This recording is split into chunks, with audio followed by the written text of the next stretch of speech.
Hello दोस्तों। आज की कहानी बेहद रोमांटिक है, इसलिए प्लीज़ पूरी सुनें।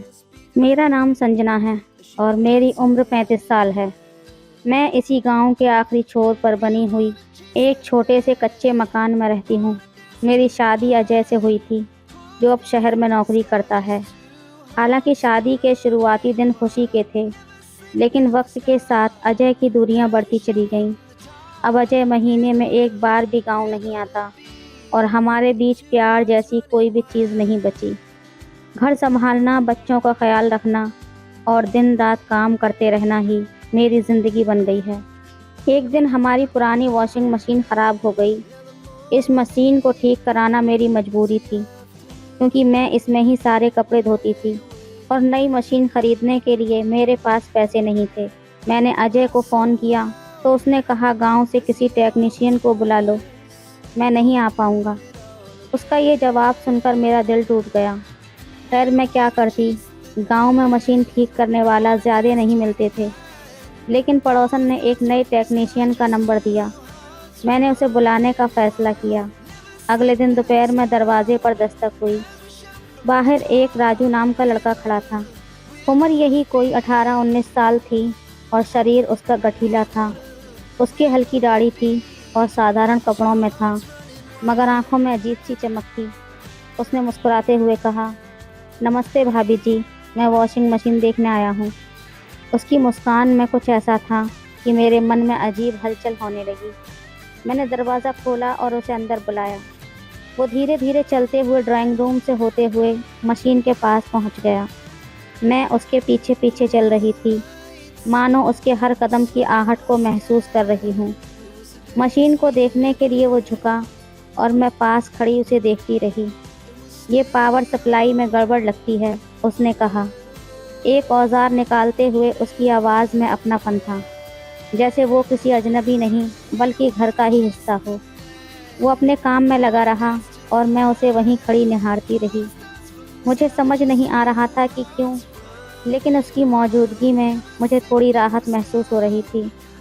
शायद इसी वजह से मैं उससे बार बार छोटे मोटे सवाल पूछती रही। कितना समय लगेगा ठीक करने में? बस आधा घंटा भाभी जी, आप परेशान मत होइए। मशीन ठीक होने तक मैं किचन में जाकर चाय बना लाई। जब मैं उसे चाय पकड़ाने गई, तभी उसका हाथ मेरे हाथ से हल्के से टच हो गया। एक पल के लिए मेरी धड़कनें तेज हो गईं। शायद इसे संयोग कह सकते हैं, मगर उस स्पर्श में अजीब सी गर्मी थी। राजू ने मशीन ठीक कर दी और मैं उसे दरवाजे तक छोड़ने गई। मैंने उसको धन्यवाद किया। अगली बार कुछ भी दिक्कत हो तो मुझे ही बुलाइएगा, उसने मुस्कुराते हुए कहा और चला गया। वो तो चला गया था, मगर उसकी मुस्कान मेरे दिलो दिमाग पर रह गई। ऐसा लगने लगा जैसे मेरी बेजान जिंदगी में किसी ने रंग भर दिए हों। उस रात मैं सो नहीं पाई। उसकी आंखें और मुस्कान बार बार मेरे जहन में आ रही थी। अगले दिन मशीन फिर से बंद हो गई, या शायद मैं बहाना ढूंढ रही थी उसे दोबारा बुलाने का। मैंने उसे फिर से फ़ोन किया और वो आधा घंटे में ही आ गया। इस बार वो थोड़ा बेफिक्र था, जैसे हम पहले से ही एक दूसरे को जानते हों। जब वो मशीन ठीक कर रहा था, मैं पास में खड़ी थी। अचानक उसने काम के बीच मेरी ओर देखा और हल्के से मुस्कुराया। आप बहुत थकी हुई लग रही हैं भाभी जी, सब ठीक तो है ना? उसके सवाल में एक अजीब सा अपनापन था, जैसे वो मेरी तकलीफ़ों को समझ रहा हो। मैं चाहती थी कि कोई मुझसे पूछे कि मैं कैसी हूँ। अजय से ये उम्मीद कब की टूट चुकी थी। हाँ, बस यूं ही मैंने मुस्कुराकर बात को टाल दिया। काम ख़त्म करके जब वो जाने लगा, तो मैंने उसे चाय के लिए रोक लिया। वो मना नहीं कर पाया। इस बार हम दोनों ने चुपचाप एक दूसरे की आंखों में कुछ ढूंढते हुए चाय पी। उसकी आंखों में मेरे लिए एक अजीब सा आकर्षण था। राजू ने जाते जाते अचानक मेरी तरफ झुककर मेरे गाल पर हल्का सा चुंबन कर दिया। मैं एकदम से हैरान रह गई। मेरे हाथ कांपने लगे और चेहरा तपने लगा। वो तुरंत पीछे हट गया और बोला, सॉरी भाभी जी, मुझसे गलती हो गई। मगर वो गलती नहीं थी। उस स्पर्श में ऐसी गर्मी थी जो मुझे सालों से महसूस नहीं हुई थी। मुझे पता था कि ये गलत था, मगर फिर भी कहीं न कहीं उस एहसास में एक सुकून था। वो चुपचाप बाहर चला गया, मगर मेरी धड़कनें तेज हो गई थीं। उस एक पल ने मेरी जिंदगी में भूचाल ला दिया था। राजू के जाने के बाद मेरे मन किसी तूफान से घिर गया था। उस गाल पर छोड़ा गया हल्का चुंबन, उसकी आंखों की चमक और उसका जाना, सब कुछ जैसे मेरे मन में अटक गया था। मैंने खुद को समझाने की कोशिश की, मगर दिल के किसी कोने में एक अजीब सी तिरकती महसूस हो रही थी। अगले दिन फिर सुबह की वही भाग दौड़ शुरू हो गई। बच्चों के कपड़े धोने थे, रसोई संभालनी थी और घर के बचे हुए काम खत्म करने थे, मगर दिल और दिमाग राजू के ख्यालों में ही खोया रहा। इसी बीच फिर से वॉशिंग मशीन ने काम करना बंद कर दिया। अब मैं समझ गई थी कि ये समस्या बार बार क्यों हो रही थी। मशीन नहीं, शायद मैं ही बार बार उसे देखना चाहती थी। शाम होते होते मैंने उसे फिर फ़ोन किया। मशीन फिर से रुक गई है। राजू, क्या तुम आ सकते हो? वो कुछ देर चुप रहा, फिर बोला, भाभी जी बस 15 मिनट में आ रहा हूँ। 15 मिनट में वो फिर से घर के दरवाजे पर खड़ा था। इस बार वो पहले से भी ज़्यादा आत्मविश्वास से भरा लग रहा था। मैंने दरवाज़ा खोला और वो बिना ज़्यादा बोले सीधा मशीन के पास चला गया। जैसे जैसे वो अपने औजार निकालने लगा, मैं भी उसके करीब जाकर खड़ी हो गई। वो मशीन के तारों को ठीक कर रहा था और मैं उसे पास से देख रही थी। अचानक वो खड़ा हुआ और मुझे पीछे से कसकर गले लगा लिया। उसकी गर्म सांसें मेरी गर्दन से टकराने लगीं और उस पल में मेरा पूरा शरीर जैसे सिहर उठा। मैंने चाहा कि खुद को छुड़ा लूं, मगर वो पकड़ इतनी नरम और प्यार भरी थी कि मेरे हाथ कांप गए। तुम ये क्या कर रहे हो राजू? मैंने थरथराती आवाज़ में कहा। भाभी जी, मैं आपको बस एक पल की खुशी देना चाहता हूँ। मैं देख सकता हूँ कि आप कितनी अकेली हैं, उसने धीरे से कहा। उसके शब्दों में एक सच्चाई थी जो मुझे अंदर तक हिला गई। मुझे समझ नहीं आ रहा था कि क्या करना चाहिए। मेरे दिल और दिमाग में लड़ाई चल रही थी, और क्या यह गलत था या शायद ये वही सुकून था जिसकी मुझे सालों से तलाश थी। मैंने अचानक अपने आप को संभाला और उसे ज़ोर से थप्पड़ मार दिया। राजू के चेहरे पर एक हल्की परछाई सी आई, मगर उसने कुछ नहीं कहा। वो सिर्फ चुपचाप मेरी आंखों में देखता रहा, जैसे उसे पता हो कि मैं क्या महसूस कर रही हूँ। तुम्हें ऐसा नहीं करना चाहिए था, मैंने गुस्से में कहा, मगर मेरी आवाज़ खुद ही विश्वास से खाली थी। माफ़ कीजिए भाभी जी, मैं आपको तकलीफ़ नहीं देना चाहता था। बस मैं तो आपकी आंखों में जो अकेलापन देखा, उससे खुद को रोक नहीं पाया। उसकी ये बातें सुनकर मेरा गुस्सा धीरे धीरे पिघलने लगा। उसकी आंखों में एक ऐसी मासूमियत थी जो मुझे अंदर तक छू गई थी। राजू ने अपना काम पूरा किया और जाने के लिए मुड़ा, लेकिन जाने से पहले उसने कहा, भाभी जी, अगर कभी बात करने का मन हो तो मुझे बुला लेना। ये कहकर वो तो बाहर चला गया और मैं हैरानी से वहीं खड़ी खड़ी उसे देखती रही। मगर इस बार मेरे दिल में अजीब सी हलचल के साथ बेचैनी भी थी। अब मैं हर वक्त बस उसके बारे में सोचने लगी थी। उसकी मासूमियत, उसका प्यार और उसका वो एक पल का स्पर्श, सब कुछ जैसे मेरे दिल में गहरा असर कर गया था। रात भर मैं सो नहीं पाई। मेरे पति की बेरुखी, घर का बोझ और मेरी वीरान जिंदगी ने मुझे जकड़ रखा था। राजू ने जो प्यार का एहसास कराया था, वो अब मेरे दिल में गहराई तक उतर चुका था। अगली सुबह मैंने तय कर लिया कि मैं अब और नहीं सहूँगी। मैंने राजू को फिर से बुलाया, लेकिन इस बार कोई बहाना नहीं था।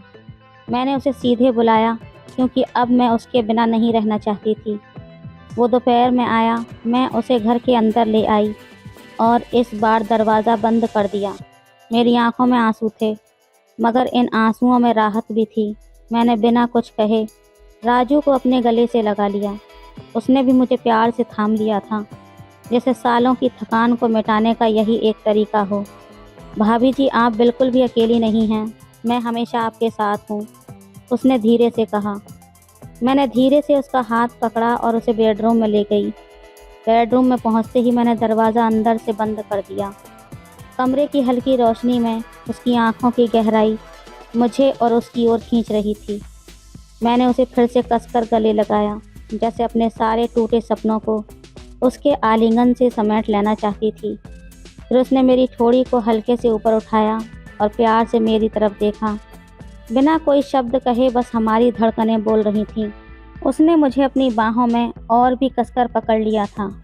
हम दोनों इतने करीब आ गए कि हमारी नाकें एक दूसरे से टकराने लगीं। उसकी गर्म सांसें मेरे चेहरे से टकरा रही थीं और मैं उसकी आंखों में देखे जा रही थी, जैसे वहाँ कोई अनकही कहानी छिपी हो। वो धीरे धीरे मेरे गालों को सहलाने लगा। उसके स्पर्श में ऐसा अपनापन था जिसे मैंने बरसों से नहीं महसूस किया था। मैं उसकी आंखों में डूबी जा रही थी और वो मेरी आंखों में। उसने धीरे धीरे अपने हाथों से मेरा चेहरा थामा। उसकी उंगलियों का हल्का सा स्पर्श मेरे अंदर एक अजीब सी सिहरन पैदा कर गया था। उसकी निगाहें अब मेरे लाल होंठों पर टिक गई थीं। मैं उसकी आंखों में झांक रही थी और साफ साफ देख सकती थी कि वो मुझे चूमना चाहता था। सच कहूँ तो मैं भी उस पल का इंतज़ार कर रही थी। मेरे दिल की धड़कनें अब तेज़ हो गई थीं, जैसे कोई तूफान अंदर मच रहा हो। उसकी सांसों की गर्मी मेरे चेहरे से टकरा रही थी और मेरे अंदर का हर हिस्सा मानो उसे करीब आने की इजाज़त दे रहा था। वो धीरे धीरे मेरे होंठों की ओर बढ़ने लगा। उसके चेहरे की मासूमियत और चाहत ने मुझे बेचैन कर दिया था। हमारा चेहरा अब इतना करीब था कि हमारी सांसें एक दूसरे में घुलने लगी थीं। मेरी आंखें खुद ब खुद बंद हो गईं। मैंने खुद को पूरी तरह से उस पल के हवाले कर दिया। लेकिन तभी मेरे दिल में एक ख्याल जागा, एक ऐसा ख्याल जिसने मुझे जैसे किसी गहरी नींद से जगा दिया हो। मैंने तुरंत अपने हाथ से उसके सीने पर हल्का सा दबाव डाला और उसे रोक दिया। बस 1 मिनट राजू, मैंने धीमे से कांपती हुई आवाज़ में कहा। वो अचानक चौंक गया। उसकी आंखों में उलझन साफ नज़र आ रही थी, जैसे उसके मन का सपना टूट गया हो। मैं उससे थोड़ी दूर हट गई। मैं उसकी बेचैनी महसूस कर सकती थी। उसकी निगाहें सवाल कर रही थीं, लेकिन मैंने कुछ नहीं कहा। फिर मैं पास रखी मेज़ की तरफ बढ़ी। मेरी आंखों में अब भी एक ठहराव था, लेकिन मेरे अंदर कई तूफान उठ रहे थे। मैंने अपने गले में पहना हुआ मंगलसूत्र धीरे से निकाला। मेरी अब उंगलियां कांप रही थीं। उस छोटे से मंगलसूत्र को मैं देर तक अपनी हथेली में थामे खड़ी रही। ये मेरे और समाज के बीच की आखिरी डोर थी। फिर मैंने गहरी सांस ली और उस मंगलसूत्र को मेज़ की दराज में रख दिया। एक पल के लिए ठहरकर खुद को महसूस किया। मुझे ऐसा लगा जैसे कोई बड़ा बोझ मेरे सर से उतर गया हो। मैंने धीरे से अपनी साड़ी का पल्लू कंधे से गिरा दिया और अपने बालों को अच्छी तरह से खोल दिया। बालों की लटें मेरे चेहरे पर आकर गिरने लगी थीं। मैंने अपनी सांसों को संभाला और वापस उसकी ओर बढ़ गई। वो अब भी मुझे ही देख रहा था। शायद समझ नहीं पाया था कि मैं क्या कर रही हूँ, लेकिन उसकी आंखों में अब भी वही प्यास थी। मैंने उसके पास जाकर उसका चेहरा अपने हाथों में थाम लिया। एक बार फिर से उसकी नाक मेरी नाक को छू गई थी। मेरी सांसों और उसकी सांसों का संगम हो चुका था। अब मैं किसी सोच में नहीं थी। मेरे मन के सारे बंधन टूट चुके थे और फिर मैंने उसे चूमा। उसका पहला स्पर्श ऐसा लगा जैसे मेरी आत्मा से सारा बोझ उतर गया हो। उसके होंठों की नमी ने मेरे दिल के सारे दर्द को मिटा दिया था। ये कोई साधारण चुंबन नहीं था, ये मेरे दिल और आत्मा का मिलन था। उसने अपने हाथ मेरी कमर पर रख दिए और मुझे और करीब खींच लिया। मैं उस पल में पूरी तरह खो चुकी थी। वो पल ऐसा था जिसे मैं चाहकर भी कभी नहीं भूल सकती। मेरा पूरा वजूद उस चुंबन में समा गया था। मेरे जीवन के सारे खालीपन को जैसे उसने अपने होंठों के स्पर्श से भर दिया था। उसके होंठों की नरमी और उसकी बाहों की गर्मी में मैं पिघल चुकी थी। दोपहर से लेकर रात तक हम एक दूसरे की बाहों में खोए रहे। हम एक दूसरे को चूमते और छूते रहे, जैसे ये लम्हा कभी ख़त्म न हो। दुनिया की हर फिक्र उस कमरे से बाहर छूट चुकी थी और हम सिर्फ उस लम्हे में ज़िंदा थे।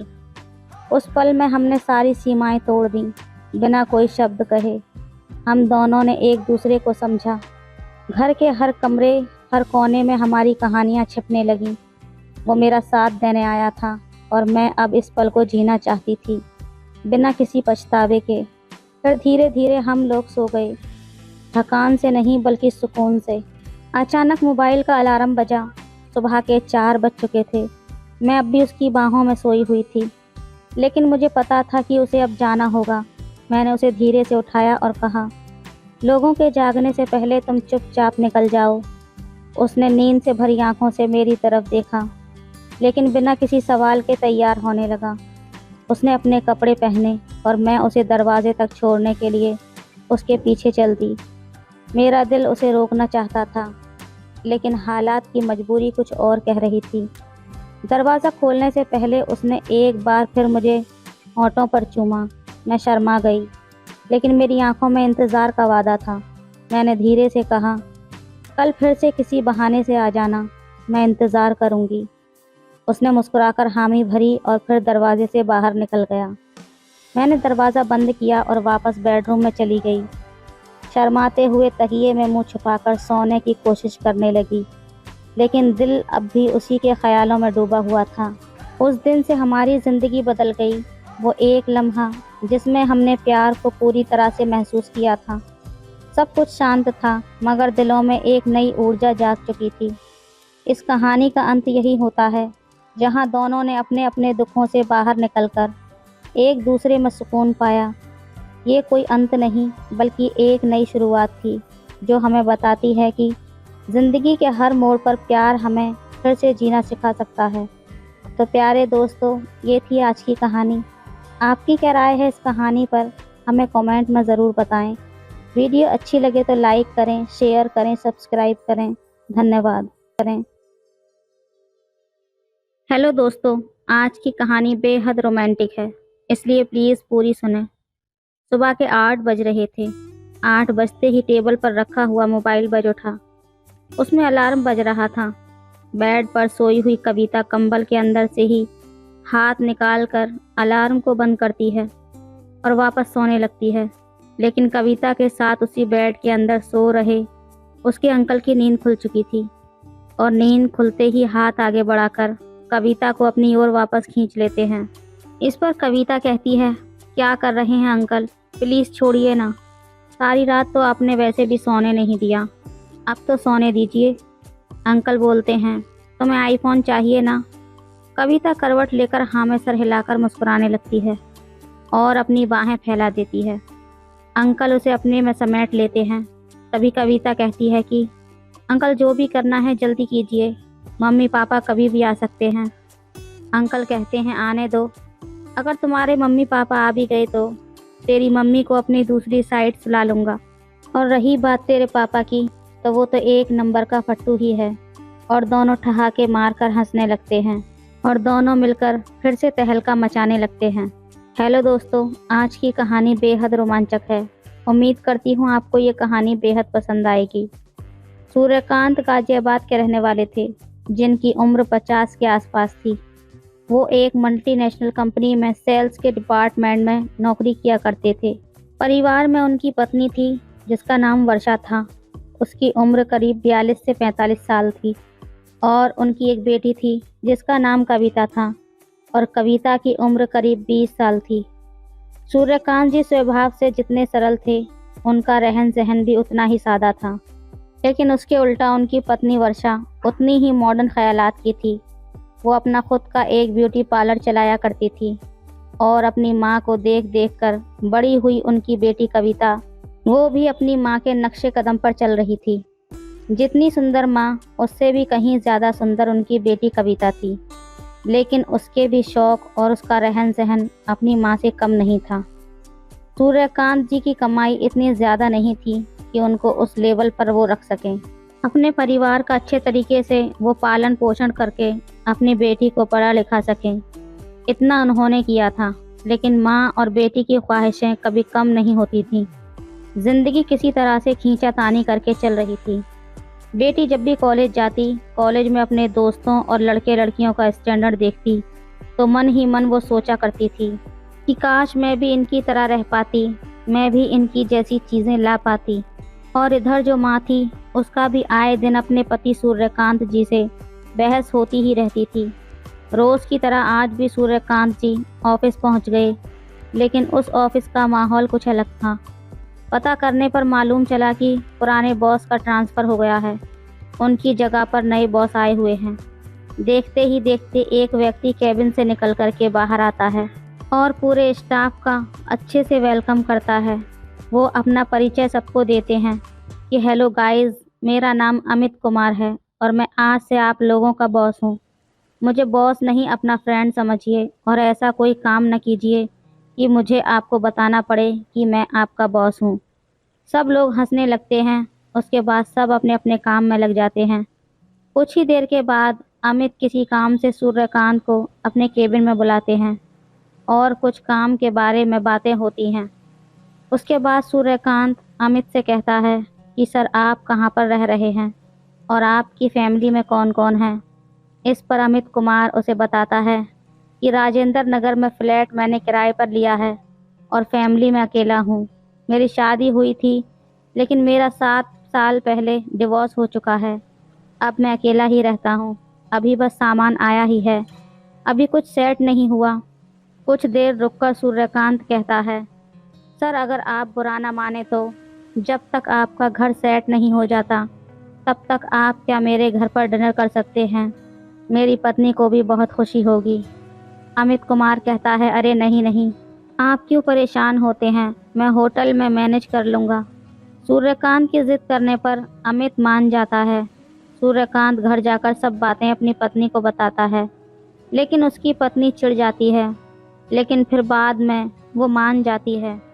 ठीक रात के 9 बजे घर की डोरबेल बजती है। वर्षा जाकर दरवाज़ा खोलती है। वो देखती है कि सामने एक व्यक्ति खड़ा होता है। वो दिखने में काफ़ी हैंडसम और काफ़ी उम्र का था, लेकिन उसकी बॉडी एकदम फिट लग रही थी और वो व्यक्ति सूर्यकांत का बॉस अमित कुमार था। लेकिन जब अमित कुमार सामने खड़ी वर्षा को देखता है तो वो देखता का देखता रह जाता है। उसके दिल में घंटियां सी बजने लगती हैं, क्योंकि वर्षा बहुत ही खूबसूरत महिला थी। अमित कुमार देखकर पिघलने लगता है, फिर खुद को संभालता है और कहता है, मैं अमित हूँ, सूर्यकांत का बॉस। वर्षा अमित को अंदर आने को कहती है। अमित सोफे पर बैठ जाता है। वर्षा टेबल पर डिनर लगा देती है और कविता को आवाज़ लगाती है। कविता सीढ़ियों से उतरते हुए आती है। अमित हल्की मुस्कान देता है। उसके बाद सूर्यकांत जी एक दूसरे का परिचय करवाते हैं।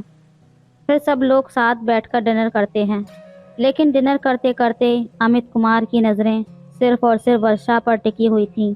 वो वर्षा को ताड़े जा रहा था, उसे घूरे जा रहा था।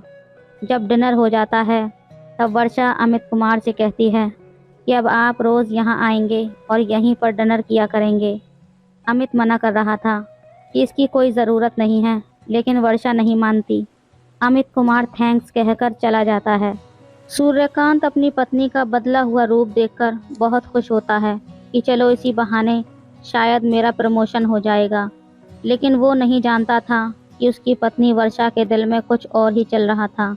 अमित की उम्र करीब 45 साल की थी, लेकिन उसने अपने आप को फिट बनाए हुए था, इसलिए उम्र में वो कम दिखता था। अब डिनर करने के लिए रोज़ अमित कुमार उनके घर आने जाने लगा। एक हफ्ते में अमित इस परिवार में अच्छे से घुल मिल गया और वर्षा से आंखों ही आंखों में बातें भी शुरू हो गईं। अमित कुमार और वर्षा दोनों एक दूसरे को दिल दे चुके थे। दोनों ने एक दूसरे को फ़ोन नंबर दिया। दोनों फ़ोन में चैटिंग करने लगे और चैटिंग में ही अपने दिल की बात अमित कुमार ने वर्षा से कह दी थी और वर्षा ने भी उसके ऑफ़र को फ़ोन पर ही एक्सेप्ट कर लिया था। अब तलाश थी सिर्फ एक मौके की। अब ऐसे हालात बनने की वजह से अमित कुमार सूर्यकांत को ज़्यादातर बाहर टूर पर रखने लगा था। उसे प्रमोशन का लालच देने लगा था और प्रमोशन के चक्कर में सूर्यकांत भी ज़्यादा मेहनत करता था और काम के सिलसिले में शहर से बाहर जाने लगा। इसी मौके का फ़ायदा उठाकर अमित कुमार एक दिन सूर्यकांत के घर पहुंच जाता है। घर में सिर्फ वर्षा थी। कविता कॉलेज गई हुई थी। घर में कोई तीसरा नहीं था। दोनों अपनी भावनाओं पर कंट्रोल नहीं कर पाते और एक दूसरे से लिपट जाते हैं और वहीं रखे सोफे पर तहलका मचाना शुरू कर देते हैं। काम पूरा होने के बाद अमित चला जाता है। जब अमित कुमार का उनके घर हमेशा का आना जाना हो गया था, दिन हो चाहे रात हो या फिर कोई छुट्टी, वो सारा दिन उन्हीं के घर पड़ा रहता। इधर कविता इस चीज़ को बराबर नोटिस किया करती थी कि मेरी माँ और अमित कुमार के बीच में ज़रूर कुछ न कुछ चल रहा है, लेकिन उनको कभी रंगे हाथ नहीं पकड़ पाई थी। लेकिन एक दिन अचानक कविता कॉलेज से घर जल्दी आ जाती है। घर के अंदर वो देखती है कि अमित कुमार और उसकी माँ बड़ी तेज़ी से तहलका मचा रहे थे और अमित माँ का मुंह दबाए हुए था ताकि वो आवाज़ न कर सके। लेकिन कविता चुपचाप वहाँ से वापस आ जाती है और वापस घर से बाहर निकल जाती है और घर से बाहर निकलने के बाद आवाज़ लगाते हुए अंदर आती है ताकि उसके माँ को लगे कि कविता बिल्कुल अभी आई है। और जैसे ही कविता आती है वो दोनों लोग अपने अपने कपड़े ठीक करके हॉल में आ जाते हैं। अब जब भी अमित घर पर आता तो कविता और वर्षा दोनों के लिए कुछ न कुछ गिफ्ट लेकर आया करता था। लेकिन अपनी माँ को अमित कुमार के साथ वो सब करते हुए देखने के बाद कविता का दिमाग तेज़ी से काम करने लगा था। वो ये नहीं सोच रही थी कि मेरी माँ पिताजी को धोखा दे रही है। उसका दिमाग तो इस ओर दौड़ रहा था कि अंकल को अगर मैं अपने जाल में फंसा लूँ तो मैं अपने वो सारे काम, अपनी सारी ज़रूरतें मैं अंकल से पूरी करवा सकती हूँ। सिर्फ़ और सिर्फ ज़रूरत है तो अंकल को अपने पीछे दीवाना बनाने की। और वो इस वक्त से अपने प्लान को एग्जीक्यूट करने में लग जाती है। इसके बाद से उसने अपना रहन सहन सब कुछ चेंज कर दिया था। अब वो जब भी अंकल के सामने आती तो शॉर्ट्स और डीप नेक टी शर्ट पहनकर ही आया करती थी ताकि अंकल उसको नोटिस करें और उसे उस नज़र से देखें। अब ढीले नाड़े का आदमी कब तक अपने आप को कंट्रोल कर पाता। अब कविता ने भी उससे डबल मीनिंग बातें करनी शुरू कर दी थी। उनके साथ हंसी मजाक करती। अब धीरे धीरे आकर्षित होने लगा था। लेकिन कविता की माँ को इस बात की ज़रा भी भनक नहीं थी क्योंकि अपनी माँ के सामने कविता बहुत सावधान रहा करती थी। एक दिन दोपहर के समय जब अमित घर आकर डोरबेल बजाता है तब कविता ही दरवाज़ा खोलती है। उस वक्त कविता शॉर्ट्स और डीप नेक टी शर्ट में थी जो कि बहुत ही छोटी टाइप की टी शर्ट थी जिसमें से उसका पूरा वजूद साफ देखा जा सकता था। उसे इस तरह से देखकर अमित कुमार पागल सा हो जाता है। वो उसको अंदर लेकर आ जाती है और जब वो पूछता है कि आपकी मम्मी कहाँ गई हैं तब कविता कहती है कि वो किसी काम से मार्केट गई हुई हैं। इसके बाद कविता सोफे पर बैठकर अपने स्कूल का प्रोजेक्ट पूरा करने लगती है। अमित भी थोड़ी दूर पर कुर्सी पर बैठा हुआ था और कविता को घूर रहा था। अमित पूछता है कि तुम क्या कर रही हो। कविता कहती है कि मैं अपना एक असाइनमेंट पूरा कर रही हूँ। अमित कहता है लाओ मैं तुम्हारी मदद कर देता हूँ और जाकर के उसके पास सटकर बैठ जाता है और कविता की मदद करने लगता है। मदद करने के बहाने से उसे यहाँ वहाँ छूने लगता है। कविता सोचती है कि यही सही मौका है। कविता कोई विरोध नहीं करती, वो भी उसके साथ मिलकर पूरा सपोर्ट करने लगती है। अब अमित कुमार उसके साथ छेड़खानी करने लगता है। अब दोनों कंट्रोल के बाहर होने लगे थे और दोनों एक दूसरे में समाने वाले थे। दोनों का प्रोग्राम शुरू ही हुआ था कि तभी डोरबेल बजती है। अचानक से दोनों कपड़े पहनने लगते हैं। उसके बाद अमित दूर जाकर बैठ जाता है। कविता दरवाज़ा खोलती है। दरवाजे पर वर्षा थी। अमित को देखकर वो चेहरे पर स्माइल लाती है और कहती है, अरे आप कब आए? तब अमित कुमार कहता है, बस अभी आकर ही बैठा हूँ। कविता अपना सामान उठाकर ऊपर वाले कमरे में जा चुकी थी।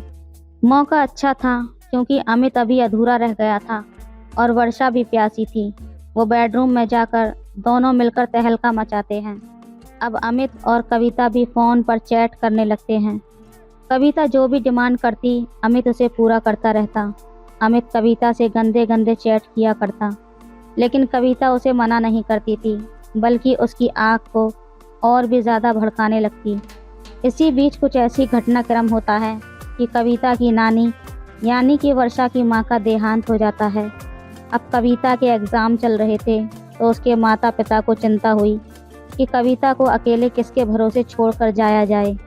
इस पर कविता कहती है कि अमित अंकल हैं ना, उन्हें कह दीजिए वो ध्यान रख लेंगे। अपने घर की जगह रात को यहाँ पर सो जाएंगे और वैसे भी आप लोग कल शाम तक तो लौट ही आएंगे। सूर्यकांत को यही ठीक लगा। वो अमित कुमार को फ़ोन लगाकर सारी बात बताता है। अब अमित के मन में तो लड्डू फूटने लगते हैं। उसका सपना आज पूरे होने वाला था। अमित कहता है आप लोग निश्चिंत होकर जाओ, मैं सब संभाल लूँगा। सूर्यकांत और वर्षा निकल जाते हैं।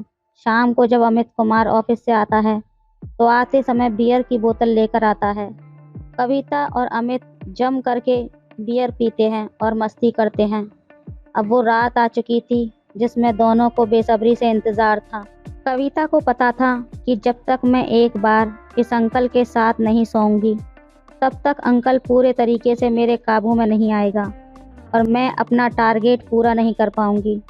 जब अमित अंकल उसके साथ कुछ करने की कोशिश करता है तब कविता उसे रोक देती है और कहती है, अंकल इतनी भी जल्दी क्या है, आप ये क्या करने जा रहे हैं। तब अंकल कहता है, कुछ नहीं, बस मैं तो जन्नत की सैर करना चाहता हूँ। तभी कविता कहती है, इतनी आसानी से जन्नत की सैर नहीं करने दूंगी अंकल। अमित कहता है, तो फिर कैसे करने दोगी। तब कविता कहती है, मुझे कुछ गिफ्ट नहीं देंगे आप। तब अमित कहता है, बोलो क्या चाहिए तुम्हें। कविता कहती है, ज़्यादा कुछ नहीं, बस एक आईफोन चाहिए। ये सुनकर अमित कहता है, बस आईफोन, ठीक है ले लेना, मिल जाएगा तुम्हें। बस ये सुनकर कविता खुश हो जाती है। उसके बाद वो अपनी बाहें फैला देती है और अमित उसकी बाहों में समा जाता है। उस रात कविता ने अंकल के साथ मिलकर ज़बरदस्त तहलका मचाया कि अंकल का पूरी रात पसीना न सूख पाया और अमित की उम्र भी ज़्यादा थी। तब कविता को भी पूर्ण रूप से संतुष्टि मिल गई। अमित बारी बारी से कभी माँ को कभी बेटी को, दोनों को जन्नत की सैर कराता। कविता को तो पता था कि मेरी माँ के साथ भी यही सब करता है, लेकिन वर्षा को मालूम नहीं था कि मेरी बेटी भी इस काम में इन्वॉल्व है। एक बार अमित सूर्यकांत को बाहर किसी काम से बाहर भेज देता है। अमित रात में आकर वर्षा के साथ वो सब कुछ करने लगता है। उधर सूर्यकांत का काम किसी वजह से रुक जाता है। तब वो वापस अपने घर आता है। उसकी हमेशा की आदत थी कि वो अपने पास रखी सेकंड की से ही दरवाज़ा खोला करता था। वो घर वालों को डिस्टर्ब नहीं करता था। दरवाज़ा खोलकर जब बेडरूम में जाता है तब उसकी आंखें फटी की फटी रह जाती हैं। दोनों पर इतना जोश चढ़ा हुआ था कि वो समझ नहीं पाए कि बेडरूम में कोई आ गया। उसकी पत्नी भी खुलकर उस बॉस के साथ एंजॉय कर रही थी। ये देखकर सूर्यकांत का खून खौल उठता है और ज़ोर ज़ोर से चिल्लाने लगता है। ये सुनकर दोनों झट से अलग हो जाते हैं और अपने अपने कपड़े ढूंढने लगते हैं। सूर्यकांत अमित का कॉलर पकड़कर हॉल में ले आता है और कहता है, तूने जिस थाली में खाया उसी में छेद किया। तो कहता है, निकल जा यहाँ से और आज के बाद दोबारा कभी दिखाई मत देना। अमित का मार उसे देख लेने की धमकी देता है कि तुझे नौकरी से निकलवा दूंगा। सूर्यकांत कहता है, मुझे नहीं करनी तेरी नौकरी, मैं भूखा नहीं मर जाऊंगा। अमित वहाँ से चला जाता है। कविता भी ये सब चीज़ें सुन रही होती है, लेकिन कविता नीचे उतरकर नहीं आती क्योंकि उसने समझ लिया था कि आज मम्मी रंगे हाथों पकड़ी गई है। उसके बाद सूर्यकांत का अपनी पत्नी वर्षा के साथ जमकर झगड़ा होता है। वर्षा सूर्यकांत से बराबरी से लड़ रही थी और कहती है, तुमने मुझे आज तक दिया ही क्या है। ना तुम मुझे आज तक शारीरिक सुख दे सके और ना ही मेरी ज़रूरतें पूरी कर सके। मैं हमेशा तुम्हारे साथ रात को अधूरी रह जाती हूँ। तुम मुझे शारीरिक तौर पर संतुष्ट नहीं कर सकते और जीवन में न तुम पैसा कमा पाए और ना ही कोई सुख सुविधा दे पाए। अगर वो किसी और व्यक्ति से मुझे मिल रहा है तो मैं क्यों न लूँ। इतनी बेशर्म की तरह वो अपने पति से बात कर रही होती है। गुस्से में आकर सूर्यकांत वर्षा पर हाथ छोड़ देता है। उसके बाद से अमित का आना जाना बंद हो जाता है। ऐसे ही कुछ दिन गुजर जाते हैं। एक दिन अचानक सूर्यकांत पंखे से लटका हुआ मिलता है। पुलिस आत्महत्या का केस फाइल कर देती है, लेकिन कविता जैसी भी थी, वो अपने बाप से बहुत प्यार करती थी। उसे इस बात का बहुत दुख था। अब अंकल का आना जाना फिर से चालू हो गया था। एक दिन अंकल और वर्षा की बातें कविता सुन लेती है। तब मालूम चलता है कि पापा ने आत्महत्या नहीं की, बल्कि उनको मम्मी और अंकल ने मिलकर मार डाला है और उसको आत्महत्या का रूप दे दिया है। इतना सुनते ही वो पुलिस के पास जाकर शुरू से लास्ट तक की कहानी बता देती है। पुलिस वर्षा और अमित कुमार को उठाकर जेल में डाल देती है। तो दोस्तों, ये थी आज की कहानी। आपकी क्या राय है इस कहानी पर, हमें कमेंट में ज़रूर बताएं। वीडियो अच्छी लगे तो लाइक करें, शेयर करें, सब्सक्राइब करें। धन्यवाद। धन्यवाद। हेलो दोस्तों, आज की कहानी बेहद रोमांटिक है, इसलिए प्लीज़ पूरी सुनें। मेरा पति बाहर काम करता था, इसलिए मैं अपनी ननद के कमरे में सोती थी। पति के न होने की वजह से मुझसे अब सब्र नहीं होता था। एक दिन एक लड़का हमारे घर किराए पर रहने के लिए आया। वो बहुत ही जवान और खूबसूरत था। एक रात मैंने देखा कि मेरी ननद अपने कमरे में नहीं थी। मैं उसे ढूंढने लगी। मैंने देखा कि उस किराएदार लड़के के कमरे की लाइट जली हुई थी और अंदर से कुछ अजीब सी आवाज़ें आ रही थीं। जब मैंने दरवाजे के अंदर झांक कर देखा तो मेरे होश उड़ गए, क्योंकि वो लड़का तो मेरी ननद के साथ था। उन दोनों को जब मैंने उस हालत में देखा तो मेरा भी सब्र का बांध टूट गया और मैं भी दरवाज़ा खोल कर अंदर चली गई। फिर उसने मुझे और मेरी ननद दोनों को एक साथ। मेरा नाम रागिनी है और मैं मध्य प्रदेश से हूँ। हमारी छोटी सी फैमिली है जिसमें मैं, मेरा पति, मेरे सास ससुर और मेरी ननद रहते हैं। मेरी शादी को 6 महीने हो गए हैं। मेरा पति मुंबई में कपड़ों की फैक्ट्री में काम करता है और वो महीने में केवल 2 या 3 बार ही घर आता है। हमारा घर काफ़ी बड़ा है जिसमें 3-4 कमरे खाली ही रहते हैं। उन कमरों में हम फालतू का सामान रखते हैं और उनका इस्तेमाल कम ही करते हैं। मैं ज़्यादातर समय अपनी ननद के साथ बिताती हूँ और वो मेरे साथ ही सोती है, क्योंकि जैसा कि मैंने पहले बताया कि मेरे पति महीने में केवल 2 बार ही आते हैं, इसलिए मेरी ननद मेरे साथ सोती थी और मेरे सास ससुर अपने कमरे में सोते थे। उनका कमरा हमारे कमरे के पास ही था। मेरे सास ससुर की उम्र 40 से 45 साल के बीच की थी, लेकिन वे अभी भी जवान दिखते थे। एक रात मैं बाथरूम जाने के लिए उठी, तब रात के 11 बजे थे। मेरी ननद तो गहरी नींद में सोई हुई थी और उसे कुछ पता ही नहीं था। जैसे ही मैं बाथरूम की तरफ जाने लगी, मेरे सास ससुर के कमरे से अलग अलग तरह की आवाज़ें आ रही थीं। जब मैंने ध्यान से सुना तो वो आवाज़ें वैसी ही थीं। मेरे सास ससुर के कमरे के दरवाजे में एक छोटी सी झिरी थी। जब मैंने उस झिरी से देखा तो उनके कमरे की लाइट भी जल रही थी। मैंने देखा कि मेरे ससुर और मेरी सास एक दूसरे के साथ थे। उन्हें देखकर मुझे अजीब सा महसूस होने लगा। उस वक्त मुझे एहसास हुआ कि किसी औरत के लिए पति की कमी क्या होती है। एक औरत को केवल रात में ही ये समझ में आता है कि उसे एक मर्द की कितनी ज़रूरत होती है। मैं बाथरूम गई और वापस आई तो देखा कि उनके कमरे की लाइट अभी भी जल रही थी। फिर मैं अपने कमरे में चली गई और सोचने लगी कि मेरे ससुर में आखिर इतनी ताकत कहाँ से आती है। इस उम्र में लोग ठीक से चल भी नहीं पाते, लेकिन वो तो पूरी ताकत दिखा रहे थे। सुबह जब हम खाना खाकर बैठे थे, तभी हमारे दरवाजे की घंटी बजी। मेरी सास ने दरवाज़ा खोला तो हमारी पड़ोसन अपने साथ एक 22 साल के लड़के के साथ खड़ी थी। हमारी पड़ोसन ने कहा, ये लड़का कॉलेज में पढ़ाई करता है और इसे रहने के लिए एक कमरे की ज़रूरत है। आपके पास वैसे भी 2-3 कमरे खाली पड़े हैं। अगर इस बेचारे को रहने के लिए एक कमरा दे दिया जाए तो आपका भला हो जाएगा।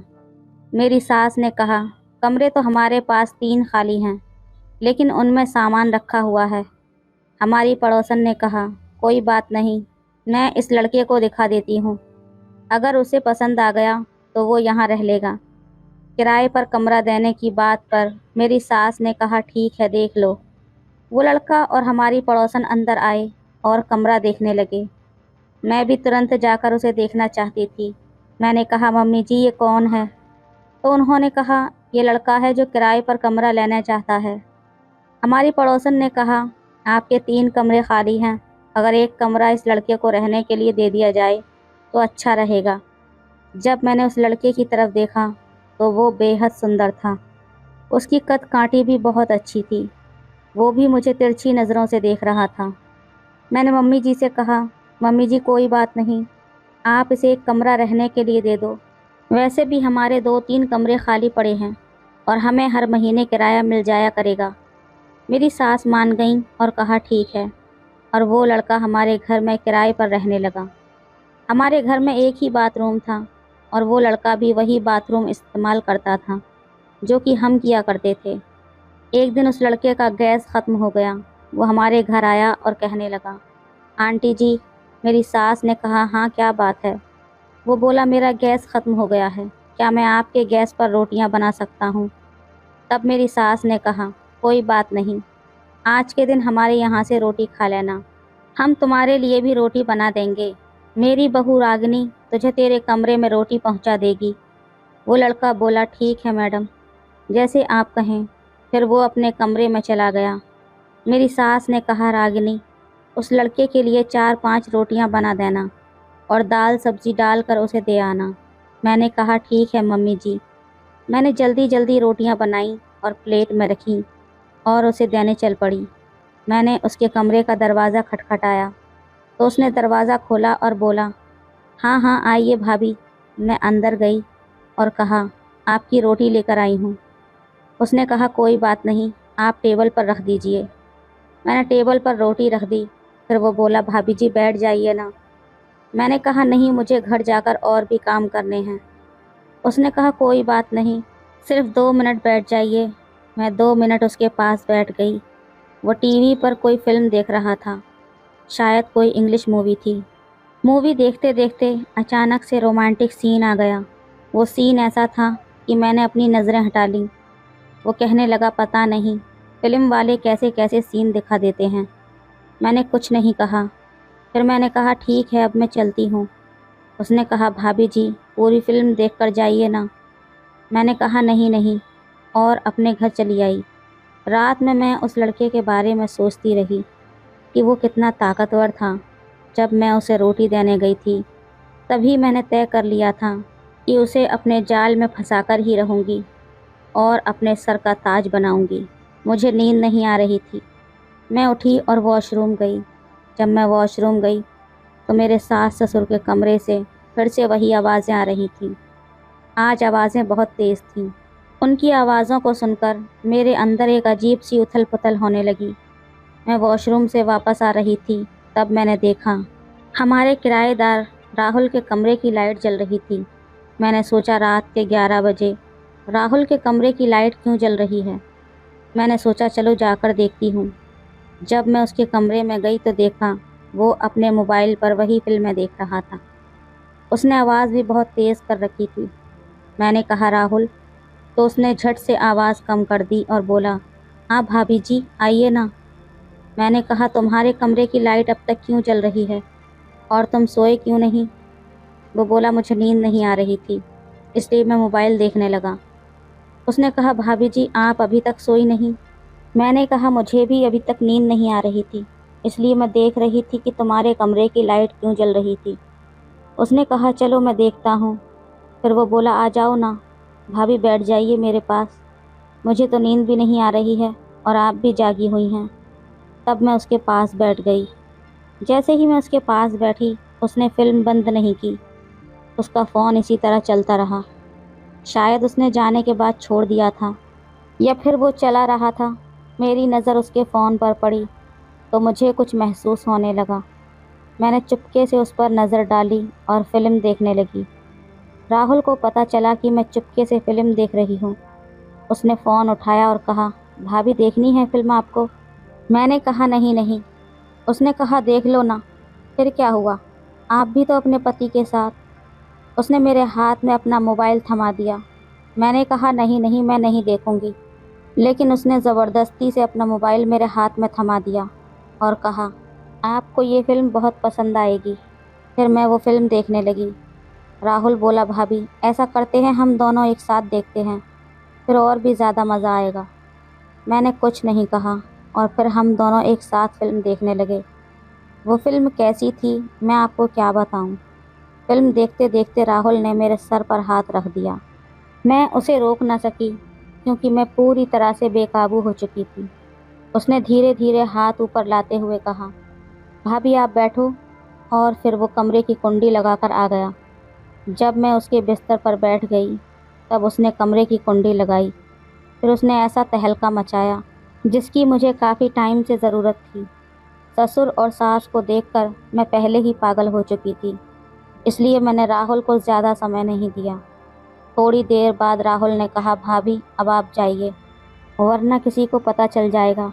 और हाँ भाभी जान, जब भी आपका मन करे तो आ जाइएगा। मैं चुपके से उसके कमरे से बाहर आई। पहले ये देखा कि कोई जाग तो नहीं रहा, फिर सीधा अपने कमरे में जाकर लेट गई। आज मुझे बेहद सुकून भरी नींद आई थी, जो शायद पहले कभी नहीं आई थी। अब मैं रोज़ रात को राहुल के पास जाने लगी थी।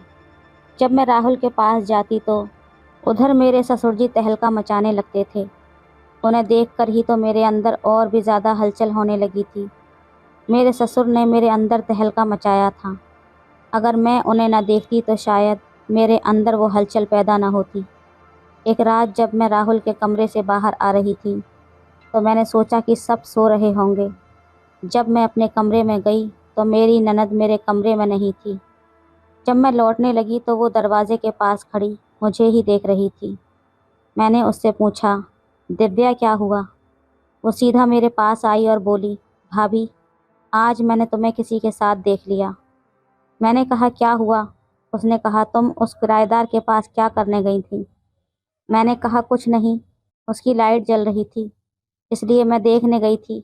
वो बोली, भाभी झूठ मत बोलो, मैंने तुम्हें देख लिया है, तुम उसके साथ थी। अब मैं चुप हो गई और नीचे सर झुका लिया। मैंने कहा देख दिव्या, तुम्हें तो पता ही है कि तुम्हारे भाई को गए हुए कितना समय हो गया है और महीने में 2 बार ही आता है। अब तो वो भी नहीं आया, 2 महीने हो गए उसे मेरे पास आए हुए। ये मुझे ही पता है कि मैं कैसे रह रही हूँ। दिव्या प्लीज़ ये बात हमारे बीच ही रहनी चाहिए। दिव्या कहती है, लेकिन भाभी ये सब गलत है। जब भाई को ये बात पता लगेगी तो आपको वो तलाक दे देंगे। मैंने कहा तू उसे बताएगी या मैं? फिर भी उसे पता लगेगा। तुम जो चाहो करो, मुझे इससे कोई फ़र्क नहीं पड़ता। फिर वो बिस्तर पर आकर सो गई। एक रात मैं फिर वॉशरूम जाने के लिए उठी। मुझे ठीक महसूस नहीं हो रहा था क्योंकि मेरे दिन आ गए थे। अब 5 दिन तक मैं राहुल के पास नहीं जा सकती थी। जब मैंने उठकर देखा तो दिव्या अपने बिस्तर पर नहीं थी। मैंने सोचा वो कहीं गई होगी। मैं वॉशरूम गई लेकिन वहाँ भी वो नहीं थी। फिर मुझे लगा क्या वो राहुल के पास चली गई। जब मैं राहुल के कमरे में गई तो मैंने देखा कि राहुल दिव्या के साथ था। ये देखकर मैं तो हैरान रह गई और तुरंत अपने कमरे में आ गई। मैं सोने का नाटक करने लगी। जब दिव्या कमरे में आई तो मैंने उससे पूछा तू कहाँ गई थी? वो बोली मैं तो वॉशरूम गई थी। मैंने कहा मैंने तुझे राहुल के साथ देखा है। वो बोली भाभी देखो, तुम भी तो उसके पास जाती हो ना, फिर मैं क्यों नहीं जा सकती? फिर उसने कहा भाभी ये बात हमारे बीच रहनी चाहिए। ना मैं भाई को बताऊंगी और ना तुम मेरी बात माता पिता को या भाई को बताओगी। मैंने कहा ठीक है। फिर हम दोनों राहुल के पास जाने लगे। अब राहुल की तो बल्ले बल्ले थी। वो तो फूलों की तरह आनंद ले रहा था। अब उसे यहाँ से जाने का मन ही नहीं कर रहा था। पहले वो अपने घर चला जाता था 2-4 दिन के लिए, लेकिन अब वो घर भी नहीं जाता था। वो यहीं रहता था और हम दोनों के साथ समय गुजारता था। एक दिन दिव्या उसके पास जाती थी और अगले दिन मैं उसके साथ समय गुजारती थी। बस इसी तरह हम तीनों का कार्यक्रम चल रहा था। तो दोस्तों ये थी हमारी आज की कहानी। आपकी क्या राय है इस कहानी पर हमें कमेंट में ज़रूर बताएं। वीडियो अच्छी लगे तो लाइक करें, शेयर करें, सब्सक्राइब करें। धन्यवाद।